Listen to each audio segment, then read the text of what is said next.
ወለቀድ የሰነ القرآن للذكر فهل من مدكر። ይሄ ብቻ በቃ መሰለን ሐቅ መሆኑ እናንተ ሙስሊም ያልሆናችሁ ተመልከቱ፣ እያዳመጣችሁ ነው። ክርስቲያኖች ያመጡልኝ እኮ ነው መሐመድ አየን እዚህ ላይ ያሉ ነብዩ ሰለላሁ ዐለይሂ ወሰለም አንቀበልም ያላችሁ ለምን መጣችሁ አታዋሩዱንም? ውሸታም ነብይ ነው ብላችሁ ይሄ ቁርአን ከወንጌል በኋላ አልወረደም ብላችሁ አዋርዱን። እኔ ሴንትራል ኤዥያ ውስጥ አንድ አይቼ ሰው እዛን መስጊድ ግብጽ ቁርአን ያፈዛሉ ዛሬ 35 ዓመት 18 ጁዝ ሐፍዣለሁ አለ። ኡሩ እየጨረሰ ነው። አያ እንዴት ነው የምታፈዘው?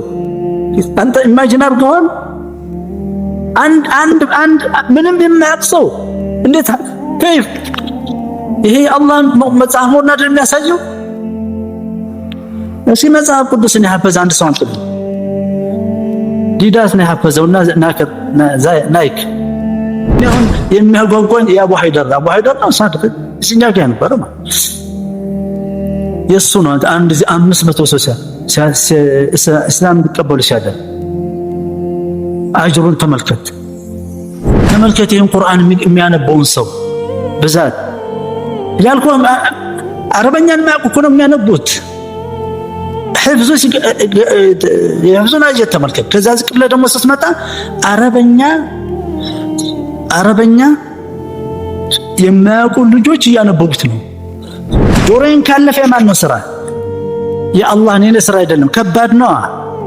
የነብዮችም ስራ አይደለም። ወላይ መላእክቶችም አይችሉትም። ይሄ ወልذي بعث في الأميين رسولا منهم يتلو عليهم ቁርአን እንዲያነብላቸው አያቲሂ አልቁርአን ወይዘኪሂም ውስጥ ገብቶ ያጸዳሃል። ውስጥ ገብቶ ያጥባሃል፣ ያጸዳሃል፣ ያጥባሃል። ምንድነው ያጠራሃል። ካለብህ ካላጠራ ምንድነው የምትሆነው? አውሬ ነው የምትሆነው። እንስሳ ትሆናለህ። ተራ ሰው ትሆናለህ። ልክስክስ ሰው ትሆናለህ።